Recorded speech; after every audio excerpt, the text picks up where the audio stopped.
Bonjour, bienvenue dans l'épisode spécial du podcast Incorporé.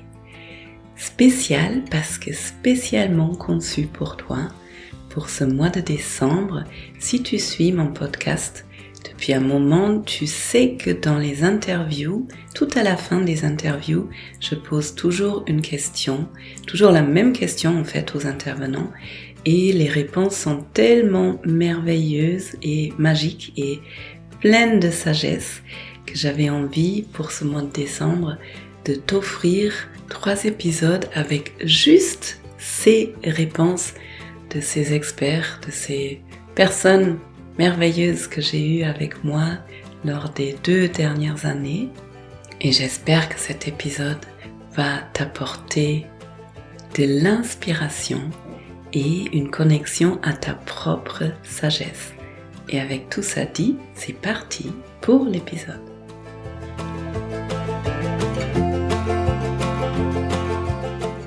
Si vous, l'adulte que vous êtes aujourd'hui, si vous regardez toute votre vie depuis votre naissance avec tous les moments très joyeux, vraiment les moments de joie, de réussite, mais aussi tous les moments difficiles que vous avez traversés, si vous regardez tout ce chemin, quels seraient 3 apprentissages, 3 sagesses, 3 choses que vous auriez envie de partager?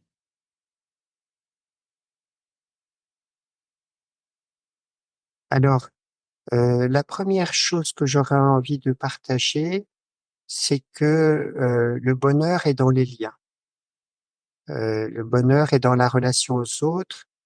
Je vous partageais un peu les difficultés que j'avais en tant que jeune enfant et je réalise qu'aujourd'hui, mes plus grandes joies, c'est quand je suis dans un groupe qui partage, une profondeur et une qualité de relation. Et là, j'étais juste le week-end dernier. Actuellement, je fais pas mal de formations continues pour des praticiens MDR. Et là, on faisait 4 jours un stage résidentiel sur les problématiques de l'éco-anxiété. Et il y a une qualité de relation qui s'est tissée dans ce groupe de 20 personnes qui, moi, me donne vraiment les joies les plus profondes, hein. Donc voilà, ça serait mon premier message. Heu, 2e, message, c'est vrai que, heu, on continue à évoluer, tout au long de sa vie et moi, j'ai l'impression que, heu, cette idée d'un chemin qui se poursuit, me donne beaucoup d'espérance et je dirais, quand une porte se ferme, il y a une fenêtre qui s'ouvre.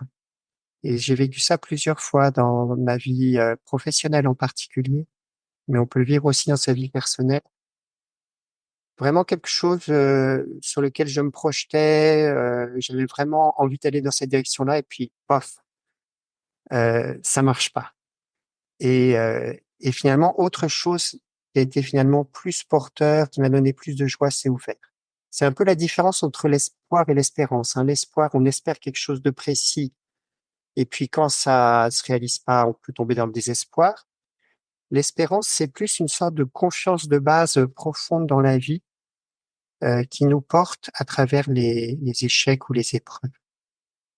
Et puis la 3e message, c'est de dire que, au fond, quand on accepte de traverser avec d'autres des émotions douloureuses, quand on accepte de pas se rigidifier ou se durcir, on s'ouvre à une dimension, spirituelle, à une dimension de plus grand que nous, qui va ouvrir un sens de notre vie, plus fort, plus cohérent au fond avec des valeurs qui vont nous rendre heureux et on s'ouvre aussi à une profondeur de relation plus grande.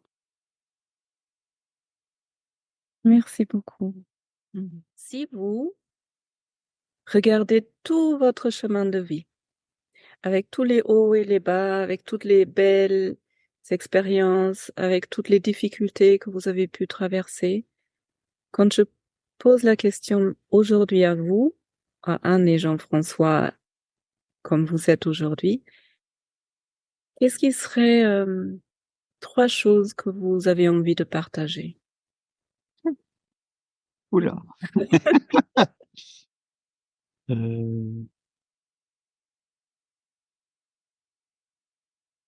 Moi, la première chose, c'est des fois ce qui se présente comme étant le pire quand je dois le vivre auprès. Après, avec la distance, c'était peut-être ce qui m'a le plus fait grandir, ce qui a été le plus riche pour moi. Donc, Ça m'étonne la chair de poule. C'est difficile. C'est difficile. C'est difficile. Moi, on a fait récemment, il y a la télévision qui est venue à la maison. Et en fait, c'était une émission sur la dysfonction érectile. Et j'ai l'impression de voir en fait que le genre masculin est tellement dépendant de cette érection. Et je disais, mais il y a tellement d'autres choses, il y a tellement... Et on veut cette érection, on veut parce qu'on est dans le faire, hein, parce qu'on a une idée de comment ça devrait être. Et puis, c'est de dire, mais élargissez parce que ça peut être tellement riche, avec ou sans, ça peut être tellement plus doux. Les hommes on se durcit là autour quelque part. C'est un peu un jeu de mots avec on se durcit avec le manque d'érection ou avec l'érection. Il y a quelque chose de très dur qui se passe. Et on est des humains, donc avec l'âge, de toute façon, elle sera remise en question, l'érection, d'une façon ou d'une autre. Hein. Moi, j'ai 71 ans. J'ai pas la même érection que quand j'avais 20 ans. Et je vois que ça peut être une opportunité pour montrer que je suis vulnérable, hein, de combien je suis vulnérable, de combien ça me touche. Et ça nourrit beaucoup plus le lien que d'une performance extraordinaire.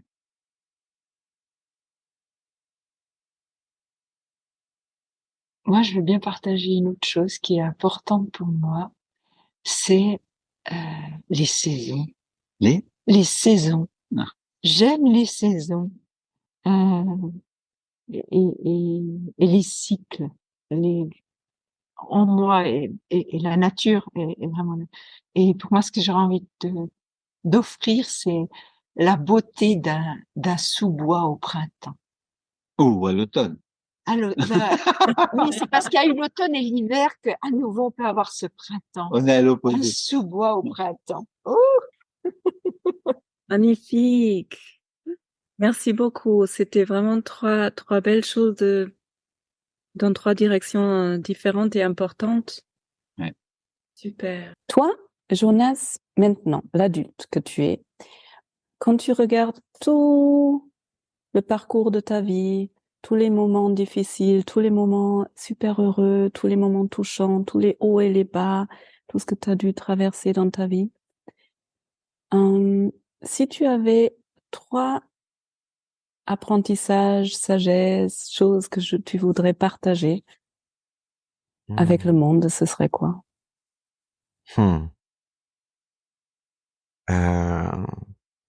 Waouh.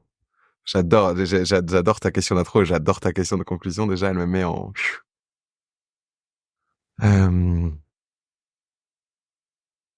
Ok, il y a plusieurs choses qui me viennent. Ça va paraître peut-être un peu étrange, mais je vais le dire comme elles viennent. Une première, ça va être quelque chose que je disais quand j'étais enfant.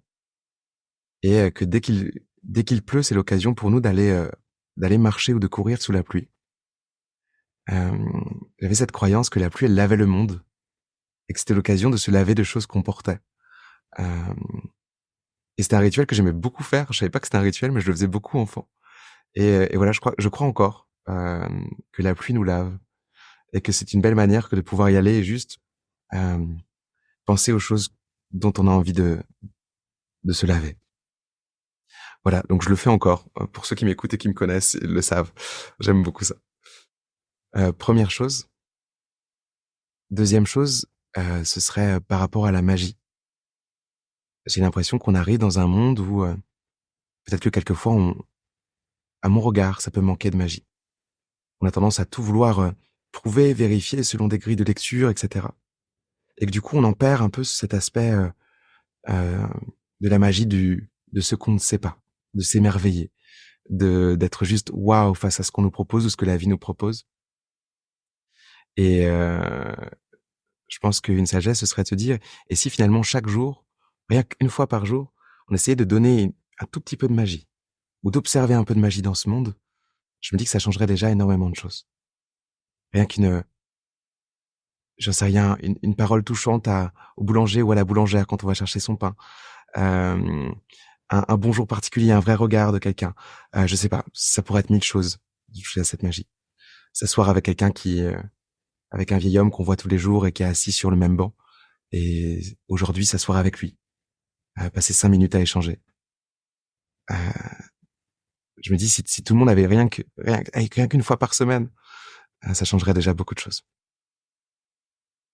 Et une dernière chose, ce serait même dans les heures les plus sombres, il y a toujours de l'espoir.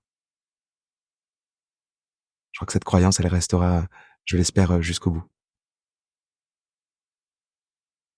Voilà. Bon, merci. Merci. Magnifique. La première, elle m'a fait particulièrement sourire parce que j'adore la pluie et quand j'étais petite, dès qu'il pleuvait, je courais dehors et je dansais sous la pluie. Je le fais moi maintenant. Et moi, j'avais la croyance que la pluie du mois de mai, elle rend grande et belle. J'ai beaucoup dansé sous la pluie du mois de mai. Je suis pas forcément, j'ai pas grandi beaucoup, mais J'adore. ouais, on partage cet amour pour la pluie. Merci beaucoup, Jonas. Merci C'est magique. beaucoup, Olivia.